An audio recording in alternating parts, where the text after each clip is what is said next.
আসসালামু আলাইকুম প্রিয় স্বপ্নবাজের দল, আশা করব তোমরা ভালো আছো। ঢাকা সেন্ট্রাল ইউনিভার্সিটিতে ভালো একটা সাবজেক্ট এবং ভালো একটা কলেজ পেতে গেলে তোমাকে চয়েস দেওয়ার সময় যেই স্ট্র্যাটেজিগুলো ফলো করতে হবে সেই বিষয়গুলো নিয়েই তোমাদের সাথে খুব শর্টলি আলোচনা করব। তো চলো, যে ঢাকা সেন্ট্রাল ইউনিভার্সিটিতে সাবজেক্ট এবং কলেজ সাবজেক্ট এবং কলেজ পেতে গেলে তোমাকে যেই স্ট্র্যাটেজিগুলো ফলো করতে হবে সেই স্ট্র্যাটেজিগুলো কি?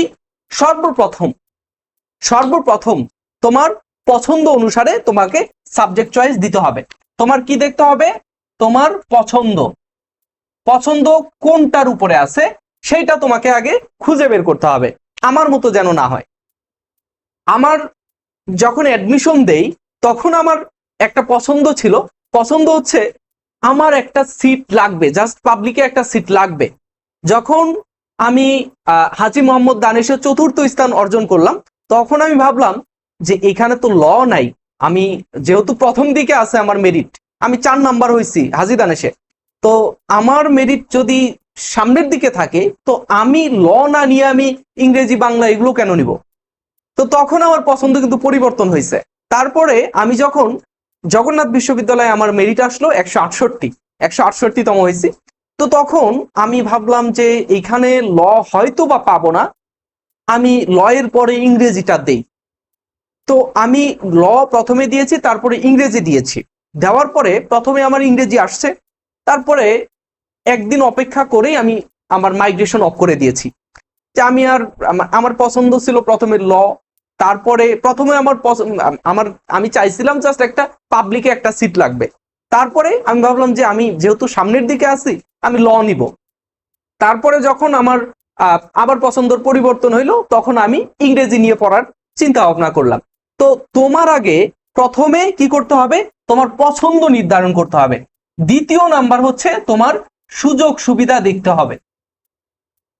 সুযোগ সুবিধা দেখতে হবে যে কোন সাবজেক্টে পড়লে তোমার ভালো একটা কেরিয়ার গঠন হবে, কোন সাবজেক্টে পড়লে তুমি এই যে 5-6টা বছর ডিসিউতে বর্তমান সময়ে অনার্স শেষ করতে গেলে 6 বছর মিনিমাম লাগবে। তো তোমার এই যে 5-6 বছর জার্নিতে তুমি কিভাবে তোমার পড়াশোনাটা কন্টিনিউ করবে সেই বিষয়গুলো তোমাকে লক্ষ্য রাখতে হবে। এবং যে কলেজে তুমি পড়ছো তার আবহাওয়া, আশেপাশের দিকগুলো রয়েছে, তোমার টিউশনির ব্যবস্থা, তারপরে তোমার পার্ট টাইম জব বলো, যাই বলো না কেন, সেই বিষয়গুলো তোমাকে মাথায় রেখে সুযোগ সুবিধা লক্ষ্য করেই তোমাকে চয়েস লিস্ট সাজাতে হবে। ঠিক আছে? আচ্ছা, এরপরে তোমাকে দেখতে হবে যে তুমি যে এইচএসসি তে যত তোমার গ্রেড এসেছে অথবা তুমি সাবজেক্ট ভিত্তিক যে গ্রেড পেয়েছো তার যোগ্যতা অনুসারে তুমি ওই সাবজেক্টটা পাও কিনা। যদি পাও তাহলে ওকে, আর যদি না পাও তাহলে তোমার অন্য সাবজেক্ট যেগুলো রয়েছে সেগুলো চয়েস লিস্টে খুব সুন্দর করে সাজাতে হবে। ঠিক আছে? তো এই বিষয়গুলো আরো টুকটাক বিষয় রয়েছে, আমরা আলোচনার মধ্যে ইনক্লুড করব ইনশাল্লাহ। আচ্ছা, সাবজেক্ট চয়েস এবং কলেজ চয়েস দেওয়ার সময় তোমাকে সর্বপ্রথম বুঝতে হবে যে সাবজেক্ট চয়েসের সময় কাজ করে কিভাবে। আচ্ছা, এই বিষয়টাও এখানে আছে যে তোমাকে বুঝতে হবে যে সাবজেক্ট চয়েসের কাজ কেমন হয়।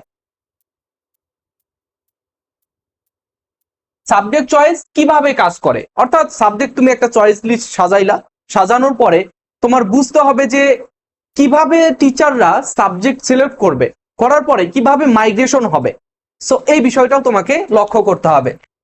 দেখো, আমি সর্বপ্রথম মনে করো 1 নম্বরের লিস্টে আমি দিলাম ইংলিশ। হ্যাঁ, ইংলিশ ডিসি ক্যাম্পাস। 2 নম্বরে দিলাম ইকোনমিক্স, ইকোনমিক্স ডিসি। তারপরে 3 নাম্বার দিলাম ইংলিশ টিসি। 4 নাম্বার দিলাম বাংলা, বাংলা ডিসি ক্যাম্পাস। ঠিক আছে? আমি আর লিখলাম না, অন্যান্য কলেজ রয়েছে, অন্যান্য সাবজেক্ট রয়েছে, অন্যান্য ইউনিটের সাবজেক্ট রয়েছে, সেগুলো আমি লিখলাম না, জাস্ট উদাহরণের জন্য এই 4টা নিলাম। আমি এই যে চয়েস লিস্ট সাজাইলাম, মনে করো আমার মেরিট লিস্ট 50।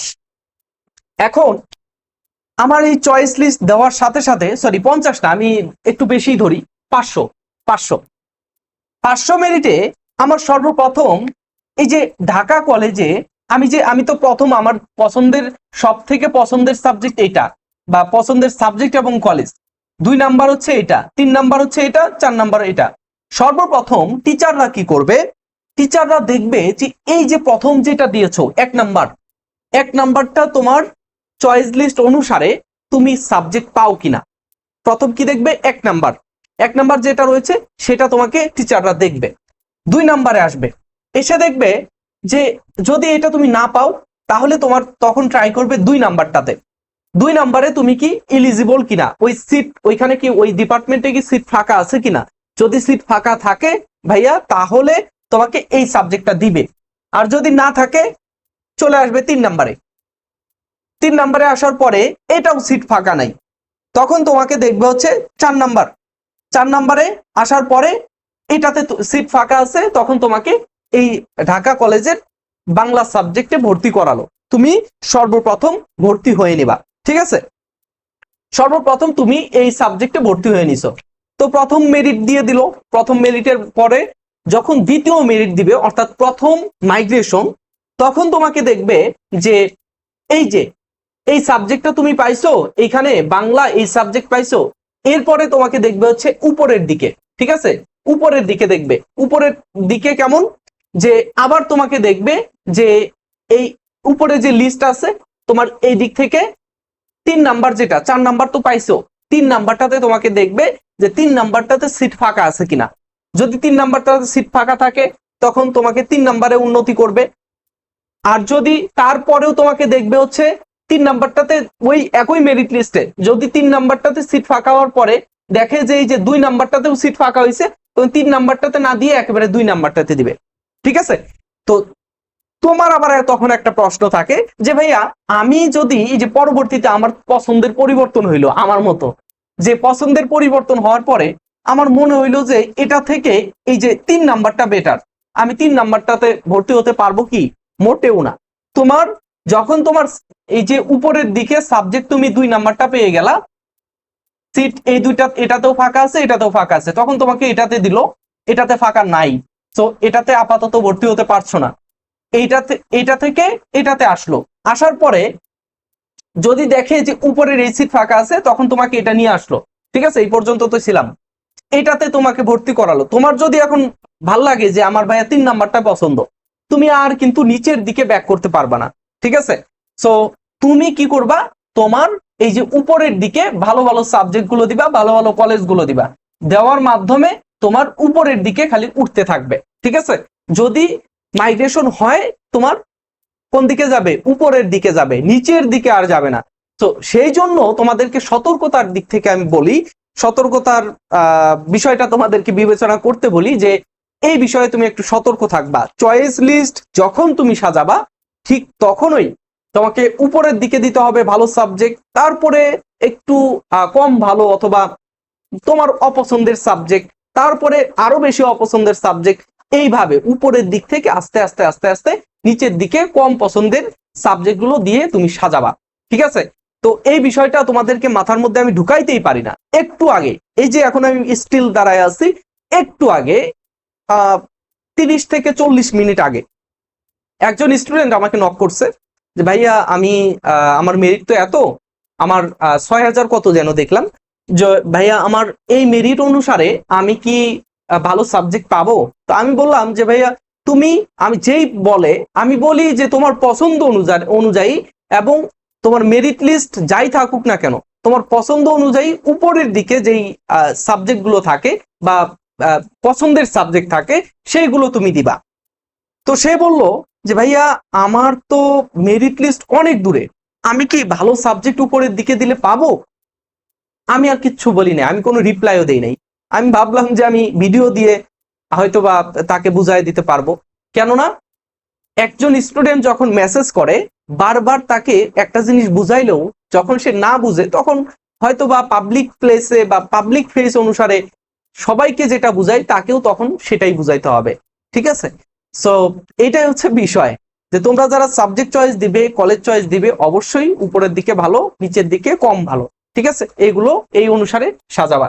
আর তোমরা যারা এখানেও সাবজেক্ট পাবা না অথবা নর্মাল সাবজেক্ট পেলেও ভর্তি হবা না অথবা ভর্তি হয়েও সেকেন্ড টাইম প্রস্তুতি নিবা বি এবং সি ইউনিটের, এই যে দুইটা ইউনিটের শিক্ষার্থীদের নিয়ে আমি কাজ করি। তোমরা এই যে ডিসিউতে কিন্তু এবার আমার মাত্র আমি কিন্তু একেবারে কোয়ান্টিটির দিকে নজর না দিয়ে কোয়ালিটির দিকে নজর দিই। যে আমার দেখো, আমার কোয়ালিটির দিকে নজর দিতে গিয়ে আমি কোয়ান্টিটির দিকে নজর দেই না। উদাহরণস্বরূপ আমি কম সংখ্যক এমসিকিউ পরীক্ষা দিয়ে তোমাদেরকে প্র্যাকটিস করিয়েছি। কম সংখ্যক এমসিকিউ, অনেক হাজার হাজার হাজার হাজার প্রশ্ন সলভ করার কোনো প্রয়োজন নাই। একটা উদাহরণ দিব, ওই উদাহরণের রুলসটা যদি তুমি বুঝতে পারো তাহলে ওই রুলস অনুসারে যত হাজার হাজার লাখ লাখ কোটি কোটি যদি এমসিকিউ তোমাকে সলভ করতে দেয় তুমি সবগুলোই পারবা, তাই না? তো সেই জন্য তোমাকে এই যে হাজার হাজার কোশ্চেন সলভ না করিয়ে জাস্ট একটা যদি কোশ্চেন আমি এক রুলসের উপরে সলভ করিয়ে দিতে পারি তাহলে এর থেকে ভালো কিছু তো আর হয় না। সময় কম লাগছে এবং তুমি অল্প কিছুর মধ্য থেকেই ভালো কিছু বুঝতে পারছো। সো এই ফিলোসফি অথবা এই পদ্ধতি ধারণ করেই আমরা তোমাদেরকে বি এবং সি ইউনিটের শিক্ষাদান করাই। আমাদের এখানে ভর্তি হতে চায় তো অনেকেই, ভর্তি আমরা করাই কয়েকজনকে, যতগুলো সম্ভব ভালো স্টুডেন্ট আমরা 300 জনের মতো ভর্তি করিয়েছি। এর মধ্যে 1/3 আমাদের চান্স পেয়েছে, 1/3 অর্থাৎ 300 জনের মধ্যে আমাদের 100 জনের মতো শিক্ষার্থী ঢাকা সেন্ট্রাল ইউনিভার্সিটিতে বি এবং সি ইউনিটে চান্স পেয়েছে এখন পর্যন্ত আসা তথ্য অনুযায়ী। এবং আরো কয়েকজন চান্স পেয়েছে, তাদের ফটো কার্ড পোস্ট করতে পারি নাই, বিভিন্ন সমস্যা ছিল।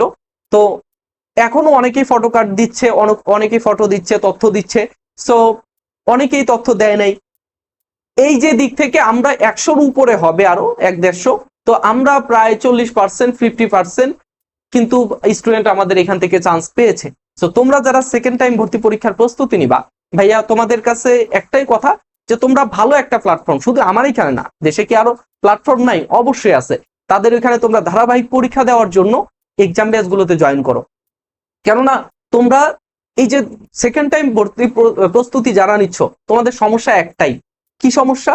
তোমাদের প্রপার ওয়েতে প্র্যাকটিস করা হয় নাই। তোমরা রুলস মুখস্থ করছো, তোমরা নিয়ম কানুন অনেক কিছুই মুখস্থ করছো, কিন্তু প্র্যাকটিস করতে পারো নাই, যার কারণে এই ব্যর্থতাটা তোমার ঘাড়ে এসে চেপেছে। সো তোমাদেরকে বলবো যে ভাইয়া তোমরা সেকেন্ড টাইম ভর্তি পরীক্ষার প্রস্তুতি যদি নাও, আমাদের এখানে আমাদের যে ব্যাচ রয়েছে সেই ব্যাচেও তোমরা যোগাযোগ করতে পারো।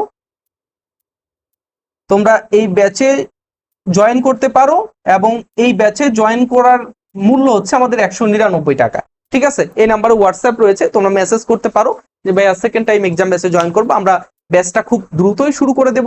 সো তোমরা যারা চাও অবশ্যই তোমাদেরকে ওয়েলকাম, এবং ফারুক একাডেমি লেভেল আপ স্কুলের সাথেই থেকো। ইনশাল্লাহ ভাইয়া তোমাদের শেষ পর্যন্ত যত কিছু দরকার, তোমাদের সাফল্য অর্জন করতে যা কিছু দরকার সবকিছু দিয়ে পাশে থাকবে ইনশাল্লাহ। সো দেখা হচ্ছে পরবর্তীতে।